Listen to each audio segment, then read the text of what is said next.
and if I don't answer, just ask it twice, and hopefully that'll give me a nudge. Great. So let's see. First, I'd love to get well, let me give you an overview of what we're going to do. So I'd like to take a little quick survey, kind of a show of hands thing, about everybody's perspectives. Tell you a little bit about the Madefire and DeviantArt story. Tell you about why motion books are important for DeviantArt, and go into a little bit of discussion about what's a motion book. I'd like to do a quick segment on reading versus watching versus playing as it relates to storytelling, and then talk about what is unique about motion books when compared to other types of storytelling. Then I'll give you a motion book tool introduction, and at the end, I'll save the best for last. I will hand over to one of our animation experts, Kevin Buckley, and he's going to teach everybody how to simulate a dolly camera move using the motion book tool, which is something that we put to good use in some of our books. Let's see here. Okay, great. So that's the overview of what we're going to be covering. The survey I wanted to cover was just to sort of get everybody to chime in on where you're coming from. So people who use the motion book tool might be illustrators, letterers, colorists, animators, sound designers, writers, graphic artists, among many other things. So I'm just curious if you guys could just type in your chat window how many of you out there are artists or writers or composers, sound designers. If you could just type in your chat window and sort of let me know your primary the primary perspective that you have, as that it definitely is of interest to us to see who's coming at it. Cool. So we've got commercial art, colorist, writer, and comic artist, Art Zealot. Kat is an illustrator and writer, 3D artist, animator, Desiree. Lady Owl is an artist and writer.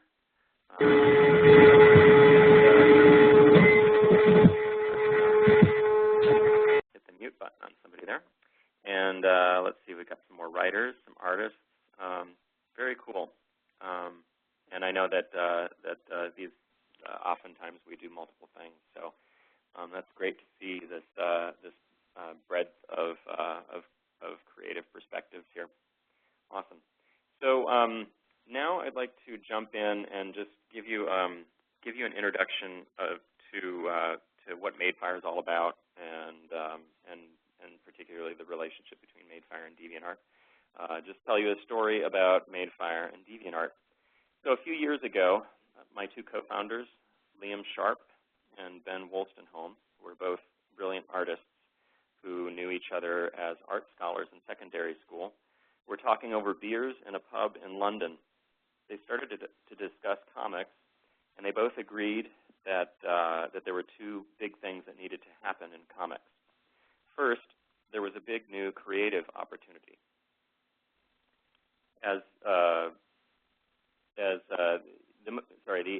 The era of mobile devices presented an opportunity to define a new grammar for visual storytelling.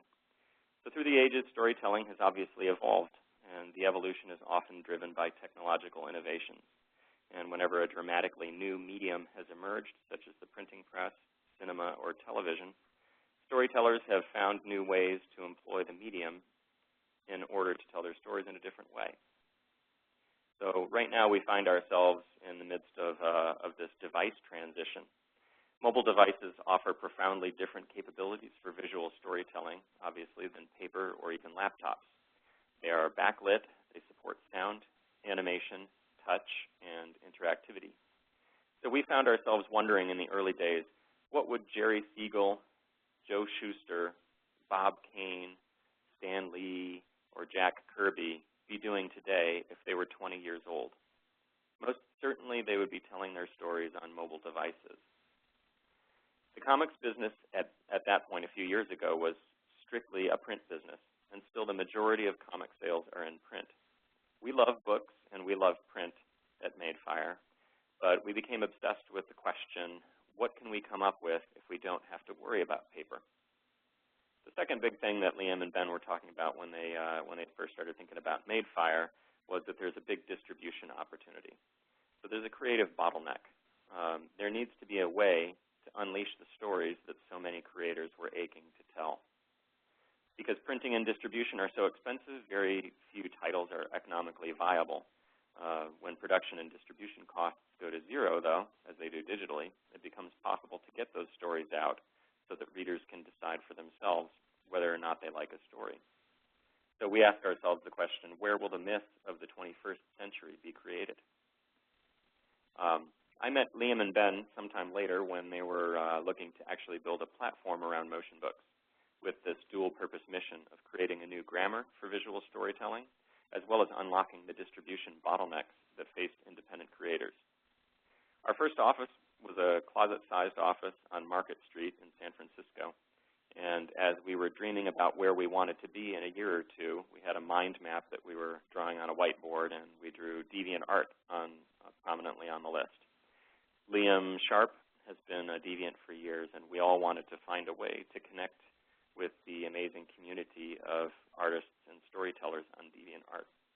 It seemed a pretty unattainable goal as we were just three guys in a cramped office, and DeviantArt by then was huge and well established.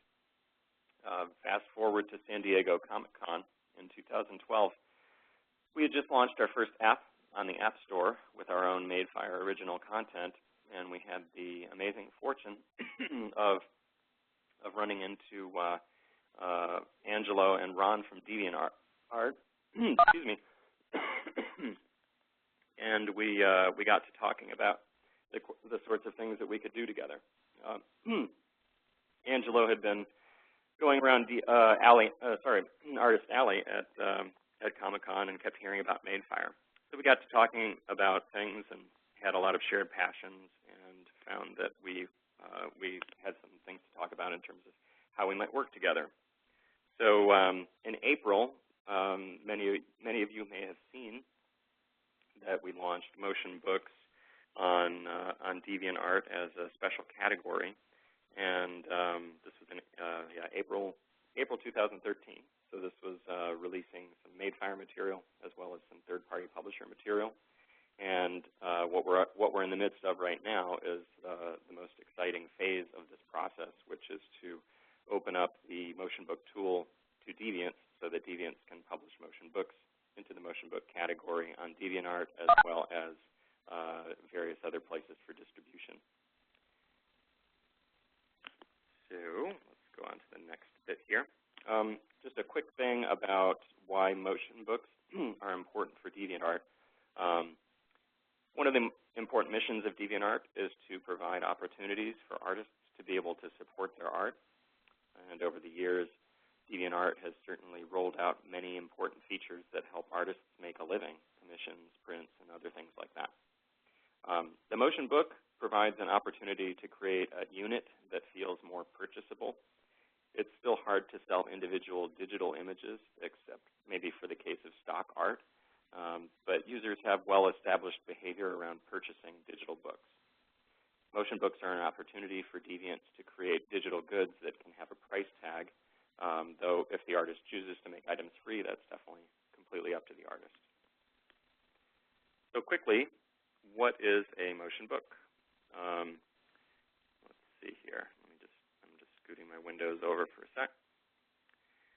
A motion book is a visual reading experience that involves words, pictures, motion, sound, and interactivity. While motion books are on the web as well as on mobile, motion books are particularly suited for mobile and touch-enabled devices. We like to describe motion books as pushing to the edge of reading. While watching and playing experiences are already highly evolved on mobile, we are still at the very forefront of evolving visual reading for mobile devices. So that's where we're firmly right in that area. One of the things we talk about as we develop motion books is reading versus watching versus playing as it relates to storytelling. Motion books fall primarily within reading as we envision them. It's possible using the motion book tool to create things that are more watching experiences. animations, and one could add voiceovers. But we encourage storytellers to keep motion books within the realm of reading, because that's sort of the the biggest green field for new storytelling grammars. There are moments of watching and moments of playing in motion books, but the primary mode is reading. So what can you do in a motion book that you can't do in a digital comic? Or, obviously there are things that you can do in a motion book that you can't do in print, but also there are many things that you can do in a motion book that you can't do in a digital comic. So the first thing, obviously, is motion, and I'm going to show you a couple of examples here. I'm going to just open up some pages right in the motion book tool, and the first thing I'll show you is I'll show you some some examples of how we use motion in motion books. So this is a page from Mono.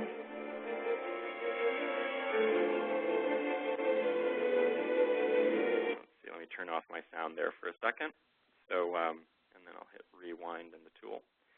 So go ahead and put this in presentation mode so that you can see it a little better. And I'll go ahead and show you how this looks. So I'm going to turn on the sound again and just tap through this sequence, and you can see the unique nature of it.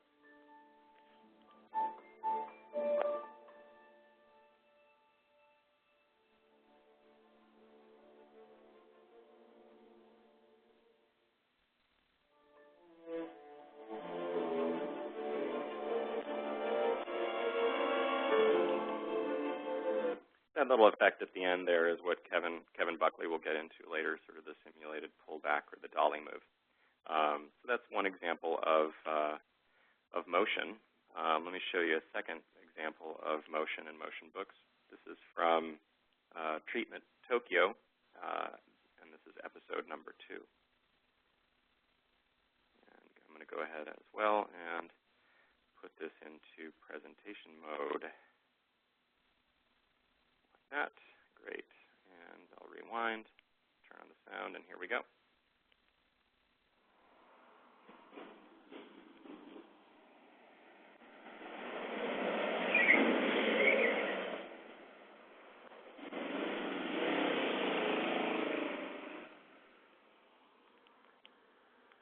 So as you can see from that's still definitely a reading experience, but it's definitely punctuated with motion and sound. Third one is the third motion example that I want to show you is from a deviant. Her name is Lihua Liu, and she is developing a series of motion books called In Between. There's one sequence that I want to highlight here in particular that's really very cool, very innovative, and firmly in the territory of motion book kind of motion. So I'm going to fast forward right to the part of the sequence that I was talking about. So here we go. So this is a young woman, and she's reflecting on some arguments that she had in the past with her father. So I'm going to go ahead and hit the play button here, and you can see, so she's looking into the mirror, and then we move into kind of a split screen where you can see her face a little bit more closely, and then this allows her as a storyteller to go out of real time and into this hallucination or flashback, really, where she's having a fight with her father over the direction of her life. I mean, who hasn't had one of those conversations with mom or dad before? So I'm hitting play through this. The important thing here is I'm tapping through it, so it keeps the experience very interactive while still creating a different kind of an environment than a static digital page. So that's an example of that, and she just published those on DeviantArt in the motion book category, I believe, last week. So we're really excited about those. The next, let me go back here to my reference. So obviously the incorporation of sound is a very powerful new addition for motion books, and I'll give you, I'm just going to give you one quick example of that, and I can always circle back and do more in a minute. But sound effects are a lot of fun. So I'm going to go here and open up a page from Treatment Tokyo, and this is, again, episode 1. And it's fun when you can connect, when you can use touch and sound at the same time. So when the user, sorry, you heard that in advance. When touch triggers a sound, you won't get that feeling by watching a WebEx, but if you actually open up Treatment Tokyo on the web or on an iPad, you'll see that what I'm talking about. I'm going to put my phone up to the speakers here for a sec.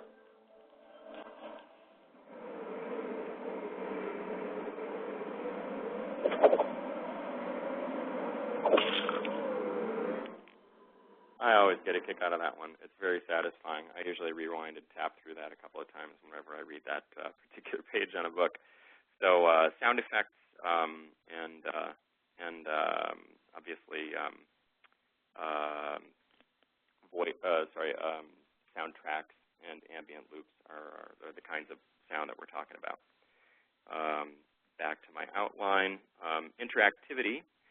So the most basic form of interactivity is obviously the tap point. So we really want to encourage everybody to think about keeping a pace of taps that are maybe just a couple of seconds in length, and that keeps the user highly engaged as opposed to then going into sort of watching mode. So I'll show you. This is from one of our Injustice titles that's been released, and I'll just show you the way the taps go. So all of the red dots here in the motion book tool indicate the tap points, and I'll go ahead and turn on the sound. So I'm going to just tap through it.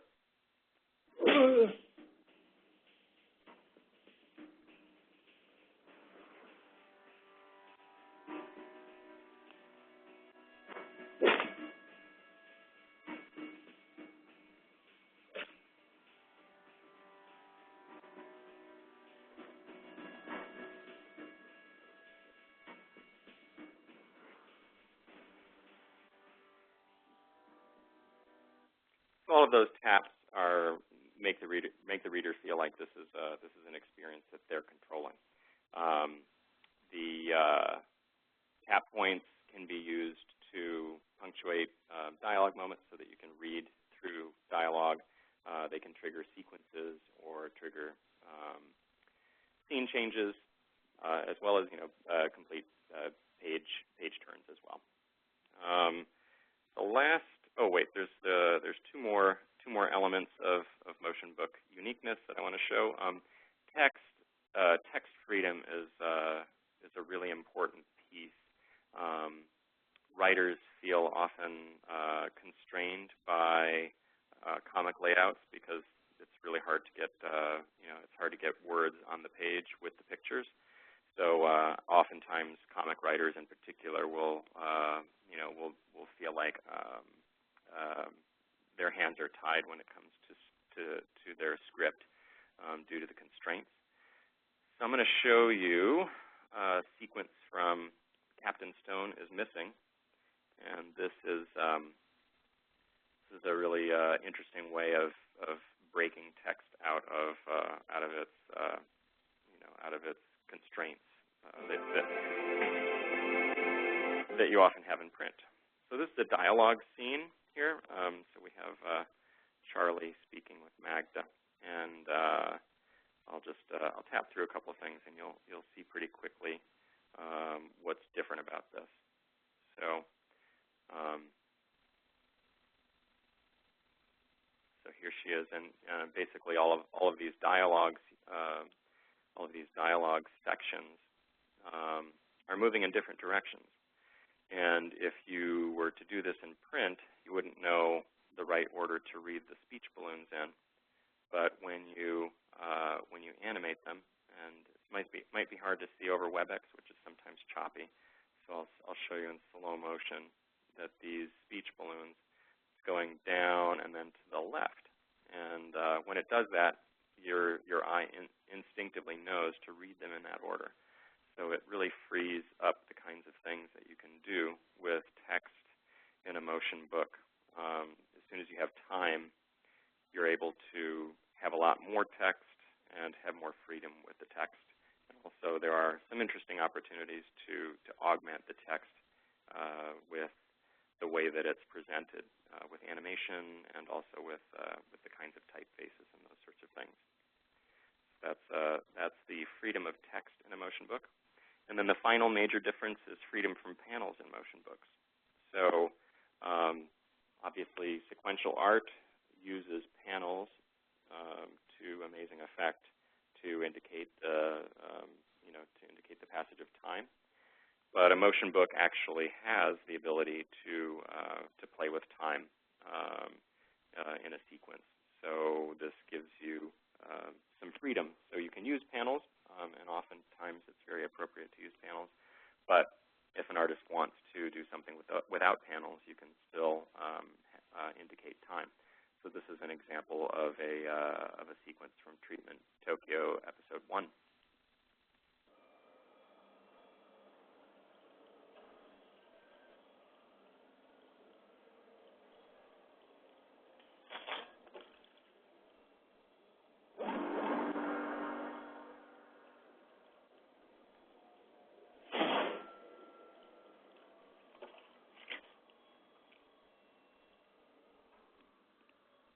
So you can see there how there was tremendous freedom from panels, yet achieves much of the same basic effect in terms of storytelling. But new tools are available as soon as you can do that sort of thing. So those are the big differentiators for what makes motion books unique and different, and what we're all excited to explore. Let's move on to the next part here. So I just wanted to let's see. Let me check in with everybody and make sure. Let's see. I don't see anything in the chat window, so I'm assuming everybody's good. Let me just check in with. Hey, Kevin, is everything coming through okay? Yeah, sounds great. Okay, awesome. All right, so I'm going to go on to the next part of this webcast here. All right, great. So motion books. I know sometimes it's hard to absorb a new tool because there are a lot of new, new objects and new metaphors. So it's often really very useful for somebody to just talk through it. So basically, this is like the knee bone is connected to the shin bone rhyme here. So motion books are contained in projects in the motion book tool, and projects contain pages. Pages contain layers and effects, and these are all the types of things that you've seen before in other similar applications. So layers can contain assets. In the case of motion books, the assets can be images. You can have sounds, and you can have vector drawings. And the effect types, finally, include, among others, fade, move, rotate, and scale. So that's motion books in a nutshell. So if you wanted to create a motion book, you'd upload a bunch of stuff. You would create layers. You would create effects on those layers. And then you would take a bunch of those pages and pop them into a project. And then voila, you upload to Stash and other distribution locations. So that's essentially the what a motion book is. The process, and this is laid out in greater detail in the Madefire motion book tool user guide that's on our help and information site. I'll give you guys a link at the end. But basically, the process for creating a motion book, a little bit expanding on what I just said. Obviously, the most important thing you have to do first is write your story. Then you have to plan your visual and sound elements if you're going to use sound. There's no requirement in a motion book to use sound. We do have some silent motion books. That's completely up to the artist. And then you create your assets. So the motion book tool isn't so much for creating assets except for perhaps speech balloons. Most of our artists either draw and scan, or they create their images digitally. And in terms of sound, obviously, they either record them or create them using digital sound tools. Once you've got your assets and a plan, then you upload all of those assets into the Motion Book tool, and then it's a process of creating pages. So, for each page, you create layers, you drop assets into layers, and then you create effects and tap points. And you polish those pages, and then basically lather, rinse, and repeat. You create more pages, and then once you've got all of your pages, then you assemble them into a project. And then I'll show you a little bit later how you upload to Stash. Although I know a bunch of people who are on the call here have already done that. I've seen some stuff, some really cool things appearing in the Motion Book category from you guys. It's really exciting. And then you can upload to Stash, and that gives you, as a deviant, the option to review it, and then let's see, I'm just going to put mute on somebody, and then you can choose when and if you want to submit that book as a deviation, and then that interface is all within DeviantArt, the Stash interface, as you already are familiar with. Great. So here's a screenshot that I believe most of you are probably familiar with, those of you who have logged in, the Motion Book tool interface. So it's a fairly familiar tab interface for things that you open. One thing that might be a little new is that this tool, well, I suppose it's used in other similar media applications, but there's an area at the bottom called the asset bar, and that's basically, you can view that as your Dropbox or your cloud-based file system. But that's where all of the things that go into the creation of your Motion Books live, and you can browse and organize using the asset bar. The control panels typically live in this left-hand side where you see the buttons, and then the tab bar is at the top. And then the things that you're working on, be they pages or projects, live in the workspace area, which is the center part of the screen. There's also, I'll just point out, the search options in the lower right corner, and then the actions menu in the top right corner, which has a lot of frequently used operations. Oops, it's not time for Kevin yet. So now it's demo time, basically. Now I think some of you have already completed some of the tutorials. So I apologize in advance if some of this is redundant for you all.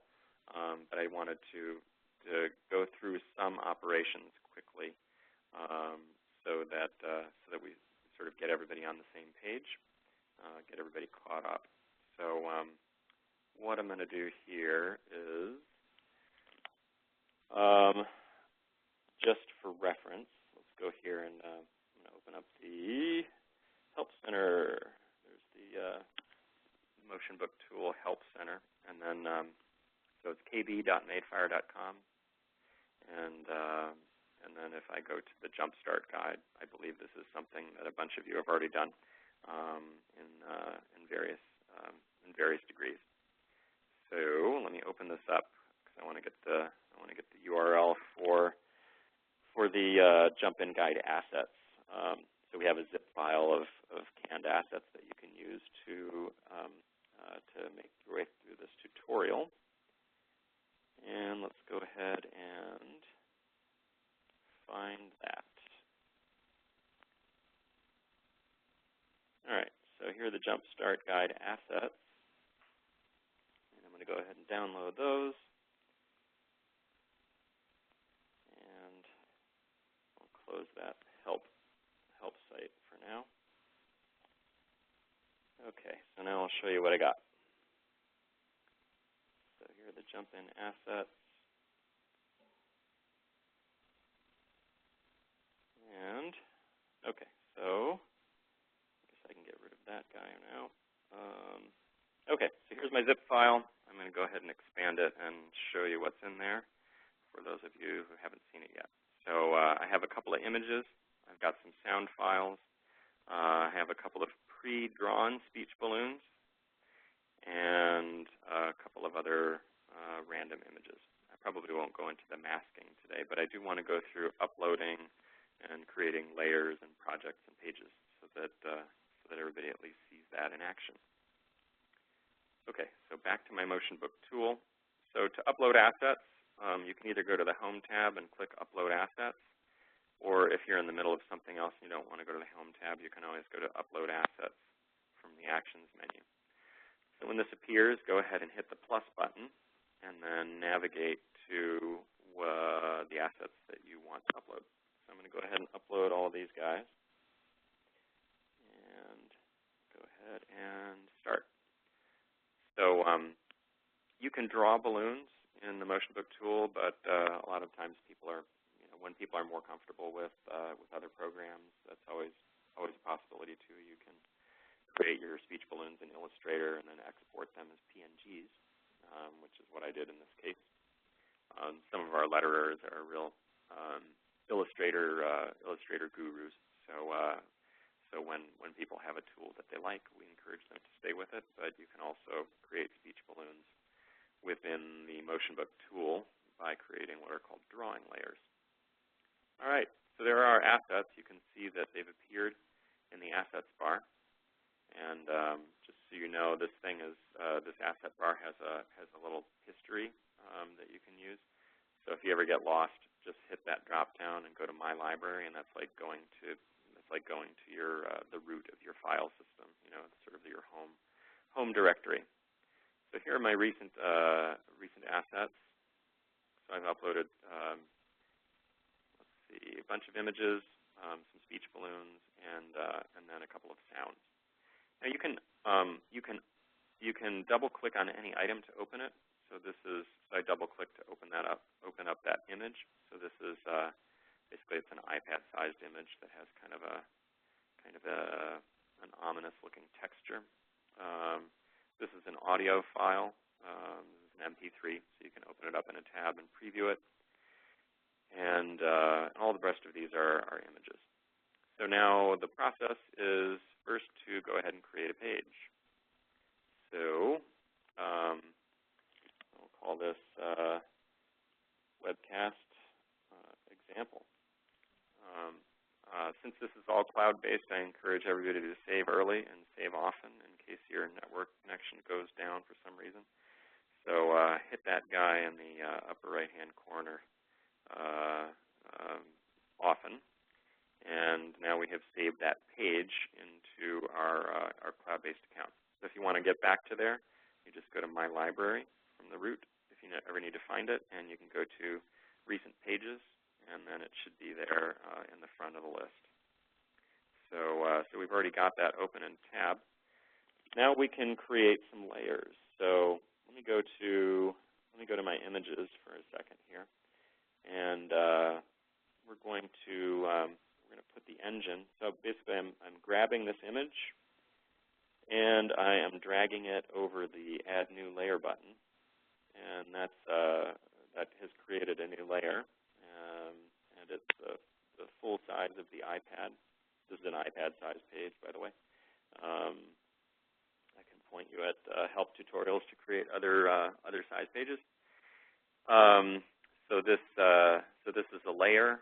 When I click on the header sort of the head area of that control panel, it opens it up and gives me some options. But I'm going to leave this as the full size. And then I'm going to take this texture layer and I'm going to drop it on the Add New Layer button. So I'm intentionally obscuring this picture of the image of the engine beneath.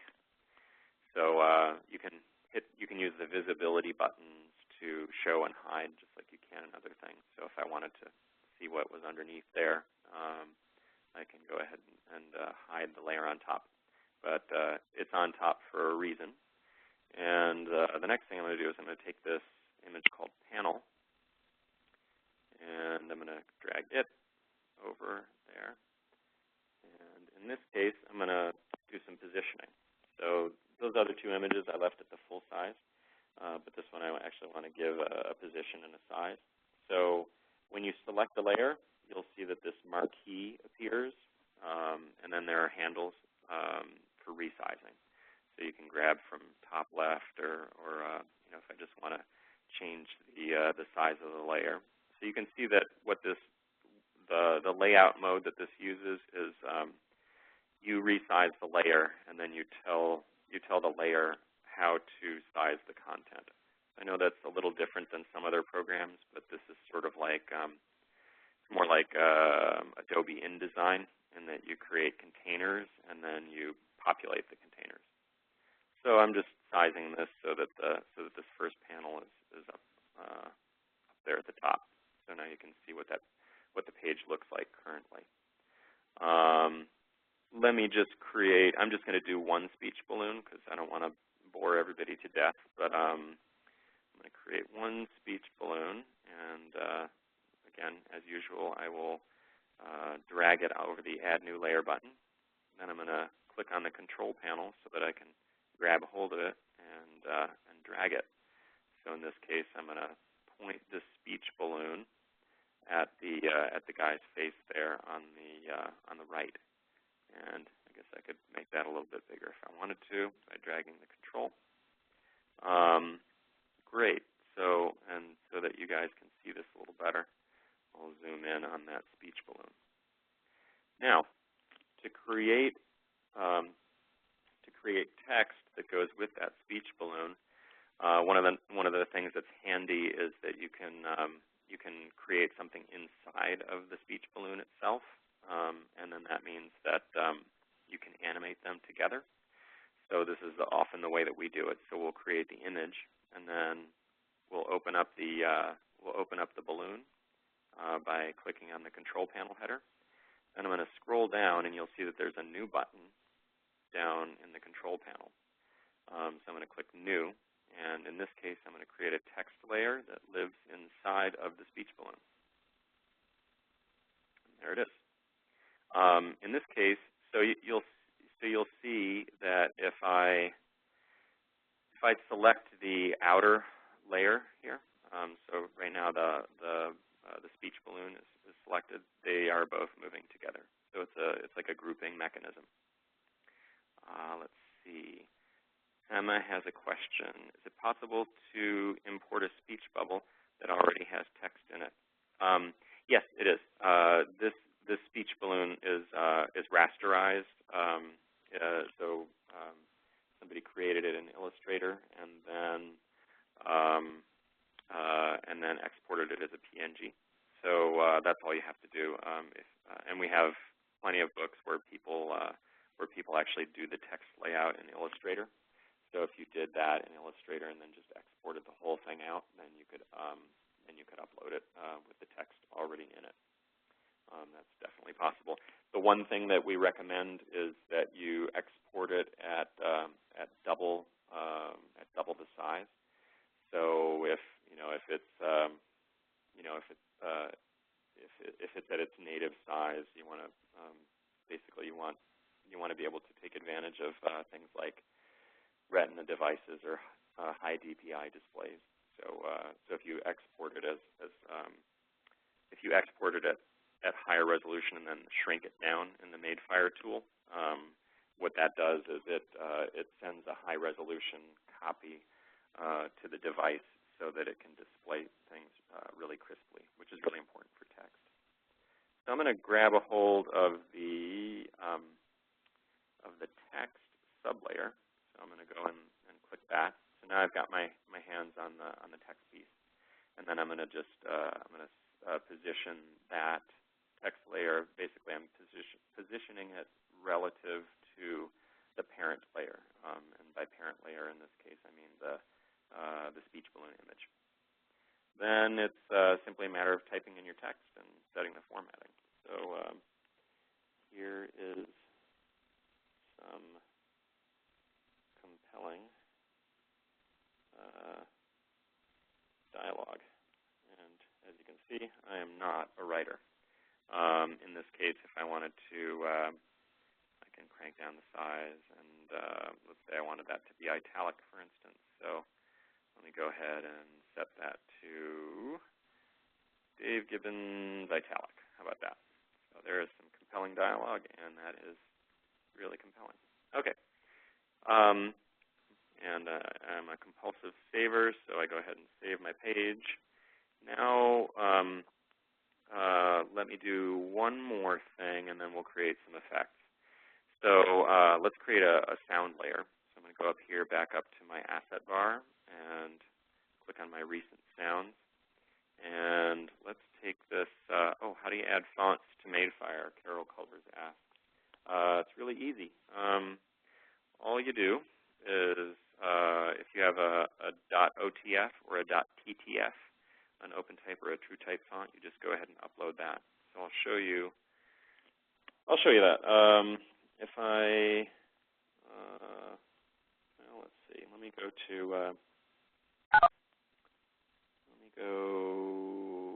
find something that I might not have uploaded. Find Gotham.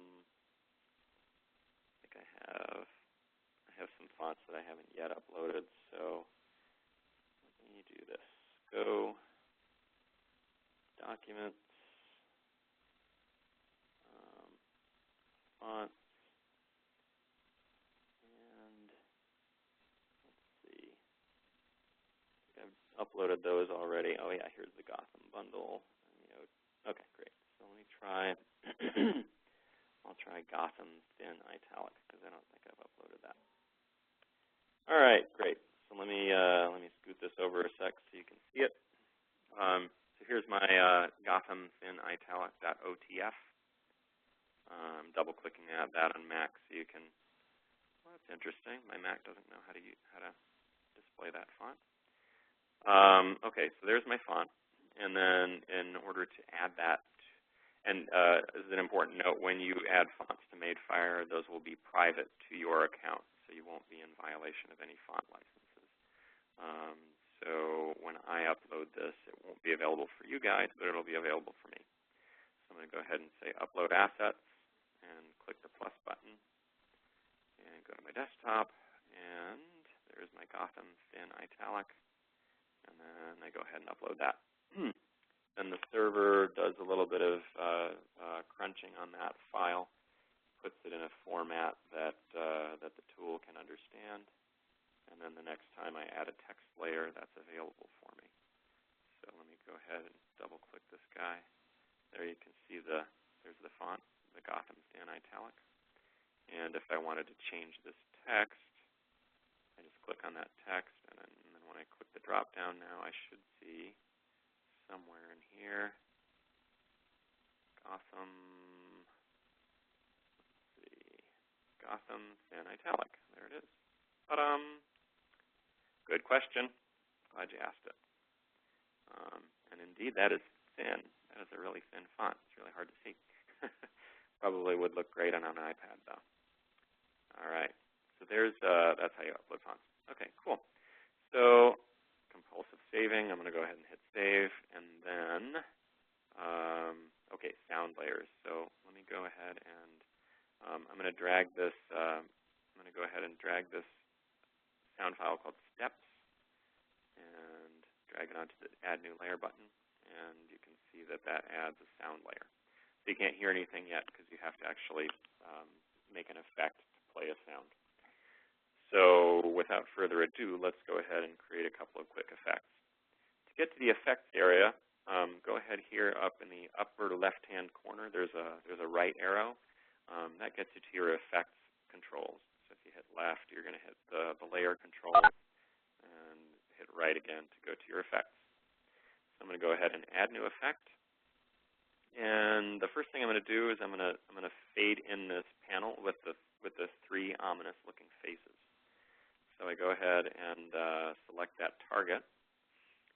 What kind of animation do I want? I want to fade it in. Next.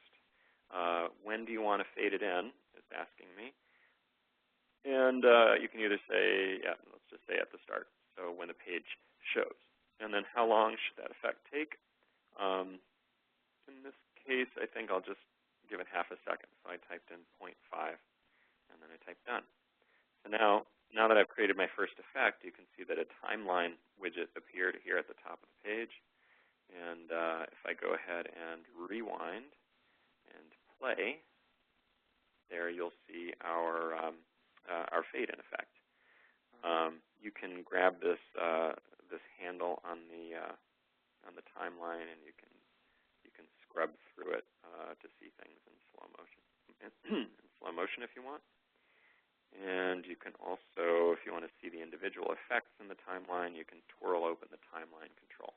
Currently, we just have this single effect. So now I'm going to create another effect. So I'm going to click Add New Effect, and this one is going to happen on the balloon. So I select Balloon 1 as my target and hit Next. This one is also going to fade in, and I'm going to hit Next. And let me do this. Let me do this after the fade-in panel completes. And again, I'm going to give this half a second. So I go ahead and hit Done. And now, if I rewind to the beginning using the transport and hit play, first my panel appears, and then after the panel appears, the speech balloon appears. So if I wanted to change it so that so that the speech balloon appears after a tap. So maybe you want your faces to appear and then have the user tap and then show the speech balloon. It's quite easy to do. I just say Add New Tap Point, and then I'm going to make this pause at half a second. I'm going to go ahead and say Done. So that's a quick operation. You see the tap point there has been installed. Now if I rewind and hit play, first it fades in and then gives the user an opportunity to sort of soak in that scene and wonder what these guys are going to say. And then when you hit play, then you see that he says, "Here is some compelling dialogue," which is really riveting. So I'm going to hit save compulsively, and the last thing I want to do is create an effect that will play the sound. So in this case, I'm going to go ahead and hit the left arrow to get back to my layers.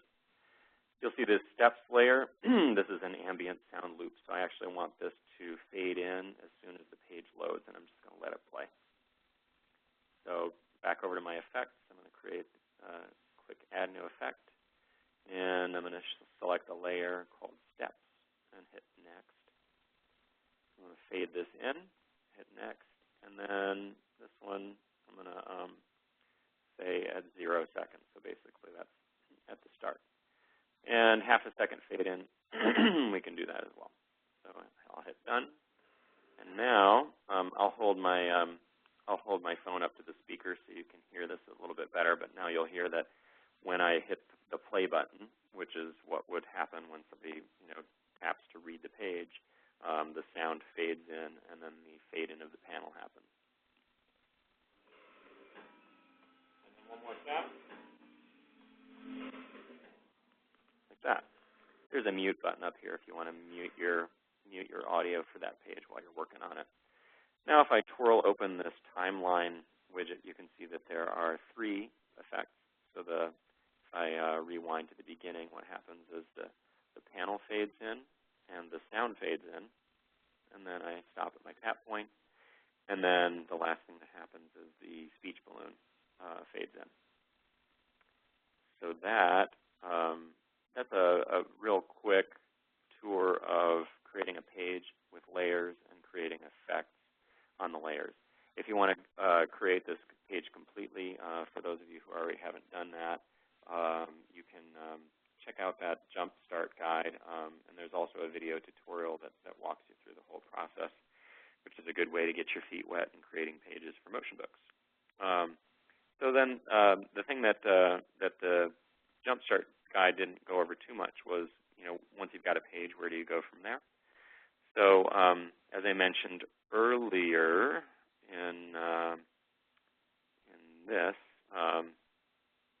just to remind everybody, so pages contain layers and effects, which I just showed you guys, and layers contain assets, images, sounds, vector drawing. And then the effect types include fade, move, rotate, and scale, among others. So now let's go to the how do you create a motion book out of pages. So projects contain pages, and it's the project that is the motion book that you upload to Stash. So simple to create a project, you just say New Project from the Home tab, and I'll say Webcast example project, like that. And let's see, and then I need to put a page in it. So I go ahead and click on Recent Pages, and then I'll put my Webcast example page in there, and I will compulsively save. And then you're pretty much ready. So, I'm going to go ahead here and let's see. I'll upload that to web. Oops, one sec. Somebody's got a question. As well as sound effects and music, have creators ever inserted dialogue? We've had one creator insert dialogue, and that's we at MadeFire editorially we stay away from putting dialogue in because it turns the motion book into a watching experience. But there are no rules when it comes to creativity. So it's definitely possible in the motion book tool, and definitely we encourage experimentation. But from the MadeFire perspective, we try to keep the text something that the user actually, or that the user actively reads. But definitely feel free to play with that. Be curious to see what you come up with. Cool. So now let me go ahead and I'm going to upload this to Stash. And once you've got your pages in your project, then you just hit the upload button. So you can see the process that it's going through right now. So it's actually creating a web version. It's also creating a version that you can view in an iPad. There's a little bit of there's like a hidden part of the MadeFire app for motion book tool authors, so that you can preview the stuff that you're working on to see how they look in a tablet. And then we're also uploading it to Stash. So that's what it's doing when it says deploying. It's creating those different versions. So we can go ahead and get the web. Let's see, got another question here. Can you delete assets from the cloud once you've uploaded them? Yes, you can. You just drag them from the asset bar into this trash can over here. And then also, I think when you open something up in a tab, or when you open up images in a tab, there's a delete button in there. But you can definitely drag anything from the asset bar over into the trash. Okay, so I'm going to go ahead and click this to preview my project on the web. So this is opening up the MadeFire web reader, and you can see this really amazing creation that we just created in 2 seconds. This is the same player. Let me hit the mute button. This is the same player that is used for the motion books category on DeviantArt. So you can go into that full screen mode to get the immersive experience, and hit escape to get back. So that is what that looks like. And then if I want to see that in Stash, let me go to, let's see, I'm not sure which Stash account I'm using. Let me go to Stash and see if that one's it. Here's my Stash, and I don't think I'm logged in with the right account. No, maybe. No, that one's not it. That's another example I did. Another very compelling story called "Does This Work Yet?" Well, in any event, if you are logged into the right account, I have a couple of different Stash accounts for testing. Then once you hit that upload button, then it'll appear here, and you can view it. And if it looks good to you, then you can go through the submit as deviation process, which is all described adequately over on DeviantArt. let's see. So that is, I believe, yeah, that's what I wanted to get through before handing it over to Kevin Buckley for the grand finale of today's webcast. So I'm going to go here, and so Kevin will show you some stuff, and then we can open it up for Q&A for whoever still has time left to hang out. All right, let me go ahead and unmute Kevin. Hey, Kevin. Hey, Kevin, are you ready? I am here. Yes, I am ready. All right, cool. I am going to click on you, and I'm going to make you presenter. Okay. And then you have control. All right, then. Let's see. I hope everybody can hear me okay. Yep, we hear you well. All right, great. I'm going to go over here to share my screen. I believe share my desktop is what I'm going to do here. And hopefully you will all see a beautiful drawing of Batman. Gorgeous. Excellent, excellent. So the first thing that I did when I put this together, and this is taking Eugene's method of dropping things into the Add New Layer button a little bit further, is that I created in the Add New Layer button up here, I created a container. And a container, it acts just like what a container is. It holds things. So I've made a main container here containing this foreground Batman image and a very loosely removed Batman background here. So this used to be a flat piece of art, but now it's two separate pieces. And to do this dollying effect, which is also sort of a vertigo effect, if Alfred Hitchcock used it quite a bit, if you guys ever watched one of those movies. It creates a really interesting play between the background and the foreground, but you need at least 2 layers of background and a foreground, but you can do it with any number of layers in the foreground. So the first thing that I'm going to do is open up my container layer, and I do my effects a little differently than Eugene was showing, because I like to see the actual piece that I'm affecting.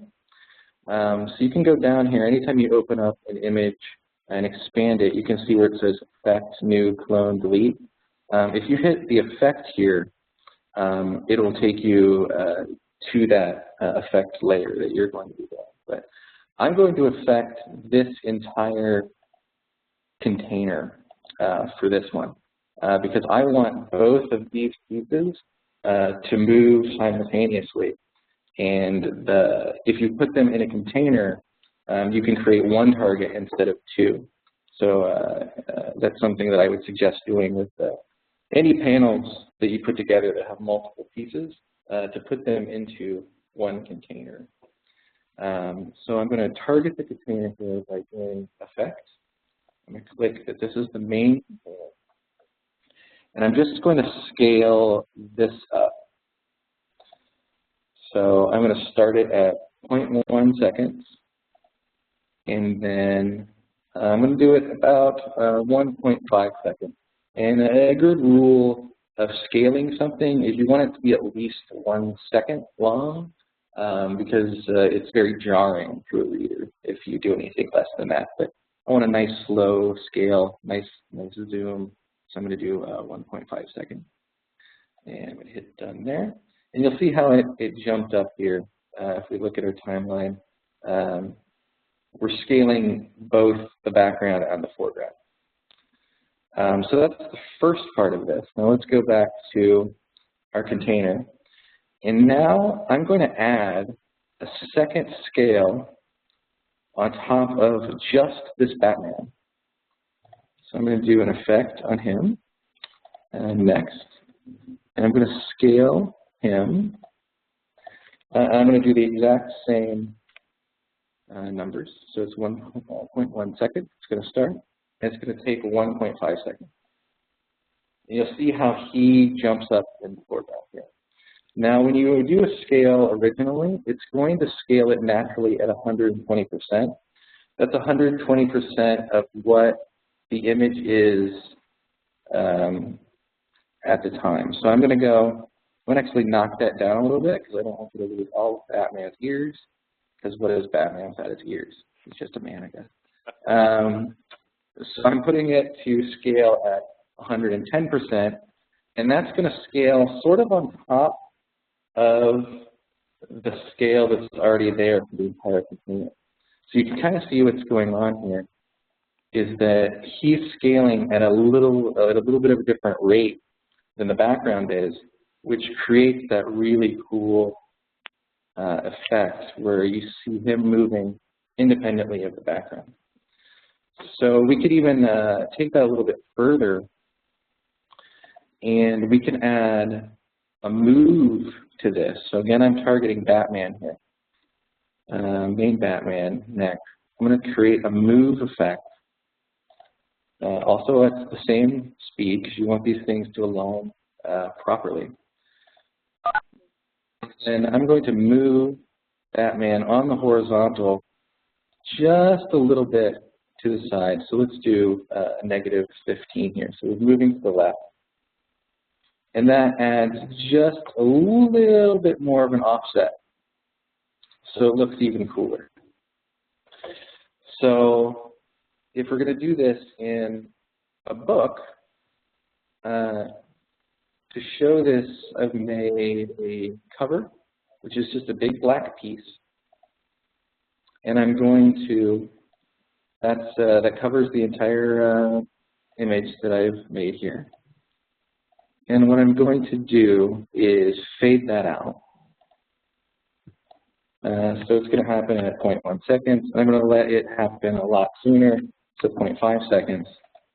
And then we have a really nice reveal and a pan in, sort of a zoom in. So that's the zooming in effect there in a nutshell. Hey, Kevin, can you scrub through it because it's hard to see animations when it's... Oh, absolutely, absolutely.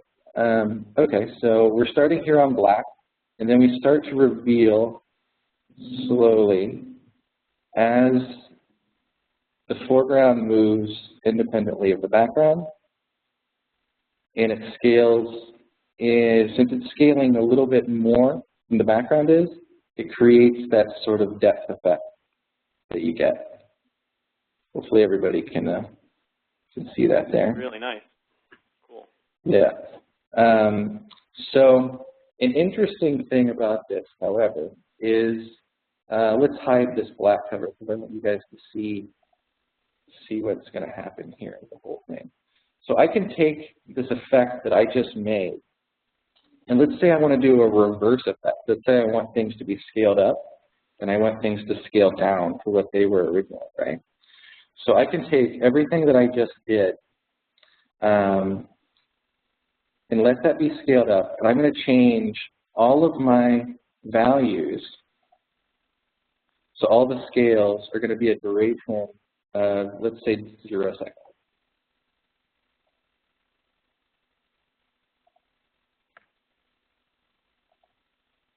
So that's going to happen pretty much instantaneously at 0.1 seconds. So, and this should be fading out of the black cover. So that, at 0.1 seconds, is going to pop up like this. Now, if after 0.1 seconds, I do the same effects,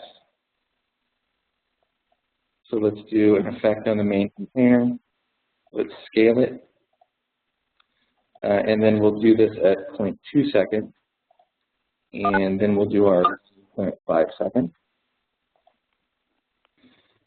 And I'm going to change the scale back to 100%.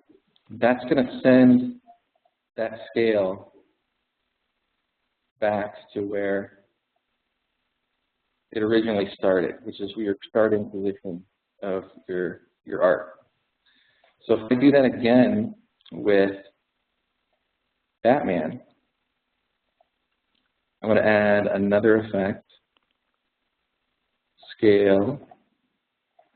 We did that at 0.2 seconds. and 1.5 seconds. And then if I change that scale back to 100%, it's going to scale down to 100%. So you'll see, if you get to this point, and we'll reinstate our black cover here.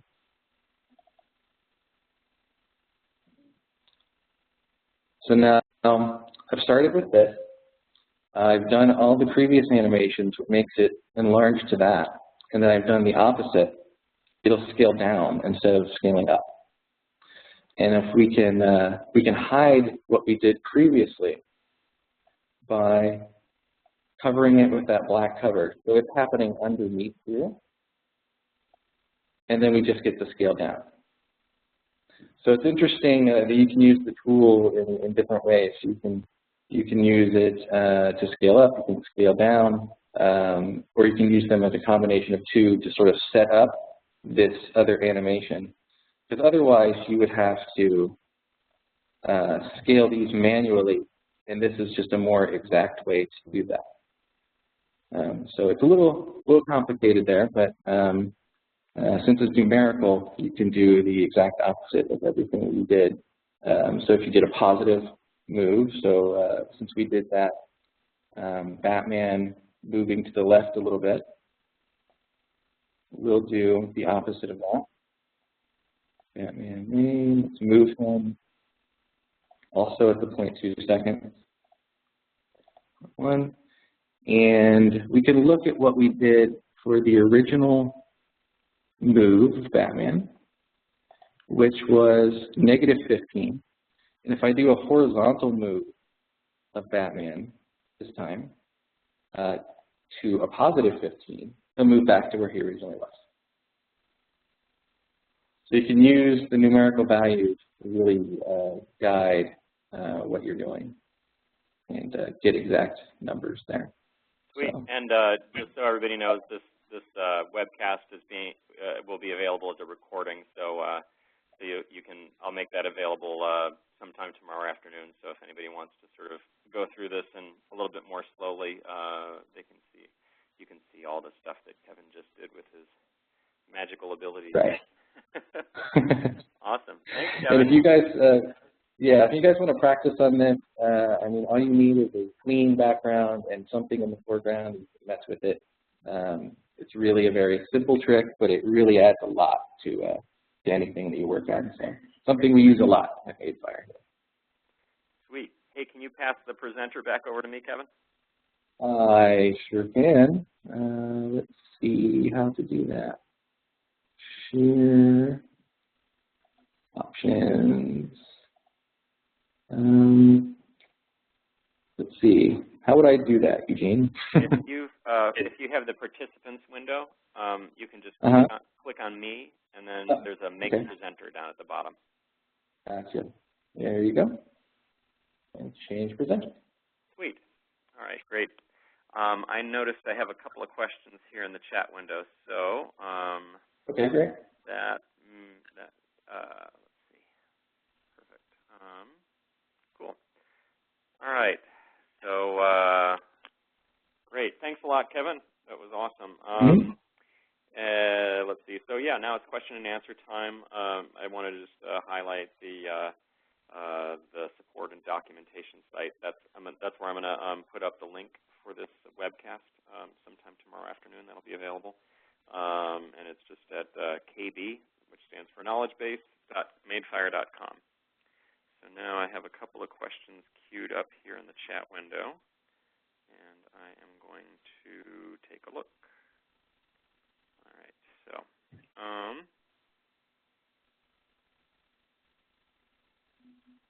right.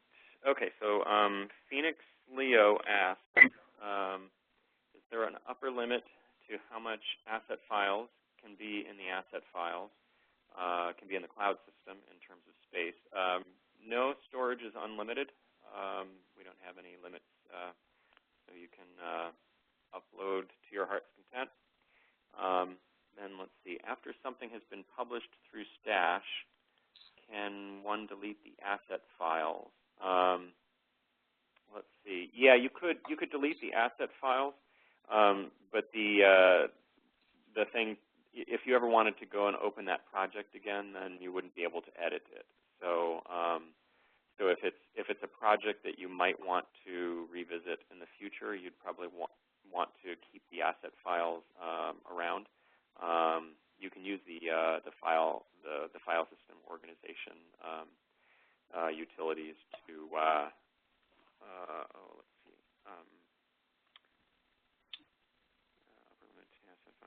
Yeah. Okay. So that's that question. Okay. Cool. Let's see. Would you have to create? Phoenix Leo asked, would we have to create higher res images for this to work without pixelation? Yes. We recommend, especially when you're doing scales, you'd want to upload probably double res. If you're doing really, massive scales, like if you were doing, if you're doing much beyond 200% scales, that's something where you'd probably want to do it in a few pieces. But if you're scaling, like 130% or 140%, something like that, yeah, probably upload it at double, and then the MotionBook engine will it'll have enough resolution so that it doesn't get grainy when you zoom in. Let's see. Emma asks, can I get the webcast recording when it's ready? Yes, absolutely. That'll be on kb.madefire.com tomorrow afternoon. Let's see. We have another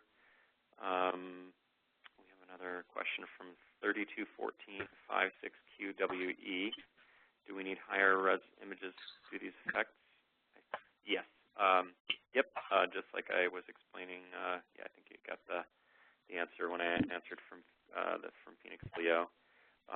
Lady Owl asks, is there an upload size limit per comic for DeviantArt? Gosh, that's a good question. I'm going to have to get back to you on that one. I don't think so, because we've got some pretty big ones in there. I mean, some of our longer ones are maybe 100 megabytes. So I don't think that's a limit that you'll hit. Yeah, I don't think so. I'd have to verify that with the folks at DeviantArt. We haven't hit it yet, though. So if that's any comfort. And then GamesCat asks, how ridiculous can you make the effects without giving the iPad, iPhone users lag? Great question. That's sort of the art of learning how to use the MotionBook tool. There's sorry, quick interrupt. Dale, yeah, Dale, I'll turn your mic on 1 second. I'll turn your mic on 1 sec. Yeah, you can get pretty ridiculous. I mean, we have pages with 30 layers and that sort of thing. But it's the sort of thing where you'd basically have to try some things out, and if it gets to the point where the animations get really clunky or the page loads get really long, then you'll want to dial back the extravagance a little bit, because definitely this is one of these form and function things where the responsiveness of the MotionBook is really, really critical to the whole MotionBook experience. And you have to be sensitive to things like download times and file sizes, because people are if you make something really big, then it'll take twice as long for somebody to download it and read it. So it's an area we have on the help site. We have a bunch of tips and tricks, and that's going to be one of the next tips and tricks that goes up, which is called MotionBook troubleshooting. And we'll have a lot of best practices that we've learned together with our publishers at MadeFire regarding getting the best performance out of a MotionBook. Let's see, one more question before I turn Dale's mic on. When doing layers on a page, do we have to work back to front, or can we choose the order of layers? You can set your own ordering. You can also change the ordering if you let's see, I'll show you. Let me just open this up for a sec. Create.madefire.com.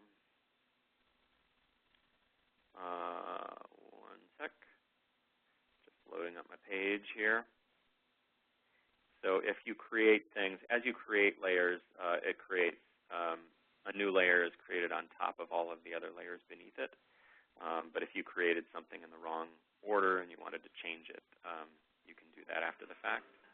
So for instance, in this page, if I wanted to drag this image of the engine on top of this image called texture, I just grab hold of this control panel and then I pull it up and then drop it on top. So that's how you can change the ordering of layers. And then in terms of how they're shown in animations, if things are shown at different times, the layering order won't affect it. So, for instance, if I have, if I hide this texture layer, then obviously the layer beneath it will show up. So you can use time to show and hide things, or you can use the order to show and hide. Oh, I'm sorry. I wasn't sharing my desktop. I'm an idiot. Okay. Let me bring up my participants window. Okay. Can everybody see that again? I apologize. It's Friday, right? I'm entitled to be a little stupid. All right. One sec. Let me bring up my chat window. Okay. Okay. Can everybody see me now? Can somebody just give me a shout on the chat there? Okay, great, awesome. Okay, so you heard my really interesting voiceover there without seeing anything. Okay, so here's the texture layer that's on top of the engine layer. If you wanted the engine layer to be on top of texture, drag the header of the control panel and drop it above. That's how you change the Z order of things. And then if this is below, and I create an effect, for instance, on the layer called texture that's on top of that image of the engine character, I can fade this out, and I can do that at, let's say, 3 seconds. So if I do that, then you can reveal something that's underneath. So here's the sequence that we had before, and then my new effect fades out that texture image and then shows the layer that's underneath. So you can affect the visibility of things using effects or Z ordering. Okay, cool. So let's see. I think we have a couple more questions in here. Okay, Dale, it is your time. 1 second. Let me find you here in the window. Awesome. Okay, hey Dale. Oh, hi, can you hear me? I can hear you loud and clear. Cool. Hi.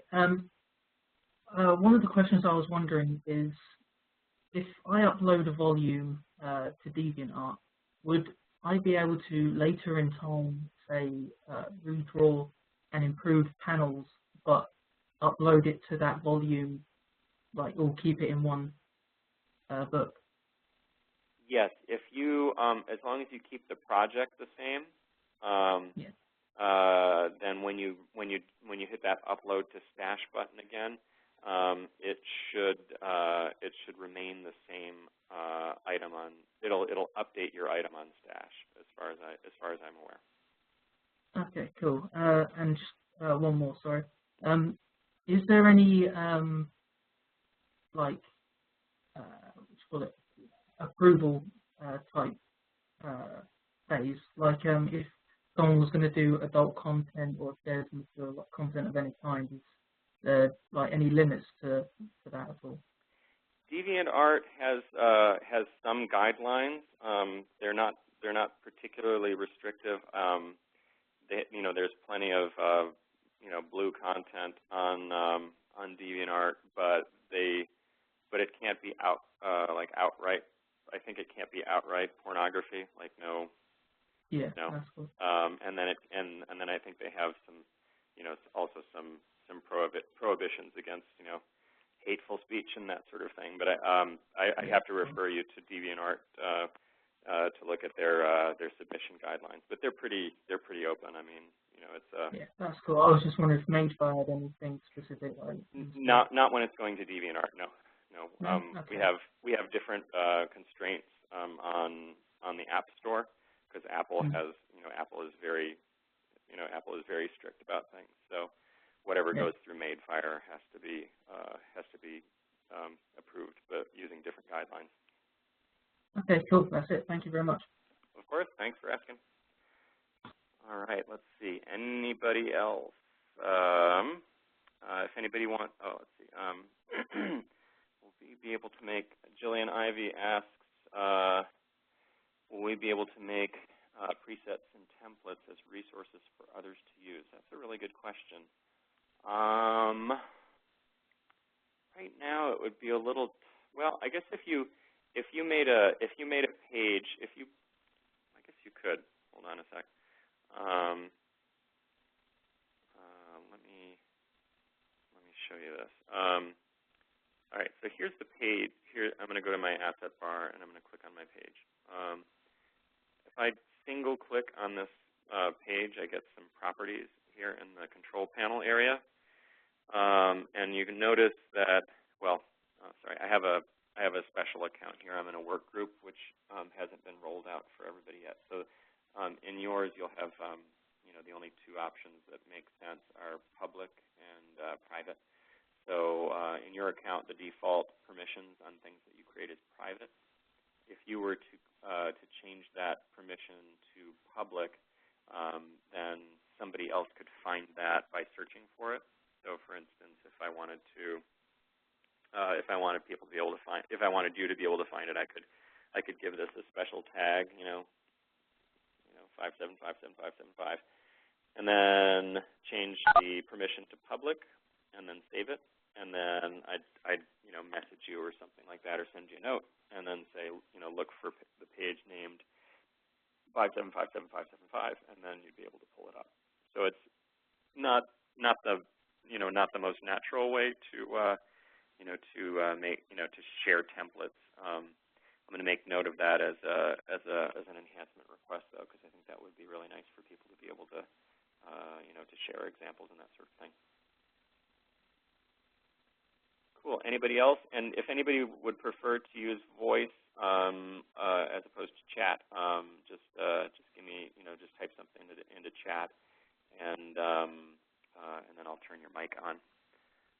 Let's see. Jillian asks, I read that we can search public assets in the guide, but I tried and found nothing. It could be that there aren't any public assets right now.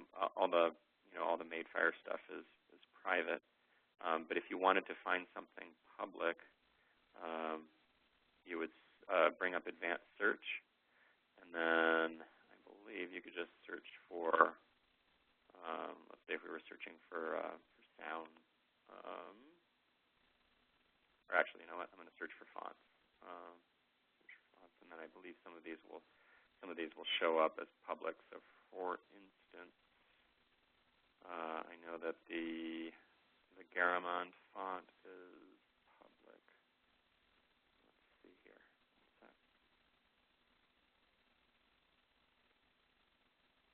Gosh, there are a lot of fonts. Okay, so if I click on that, yeah, you'll see that the access is public. So I found that. So if you did those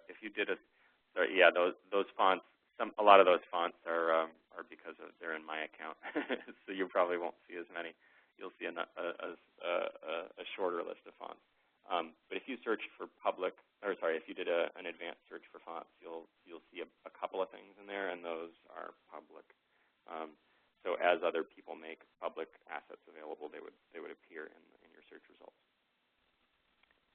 Cool.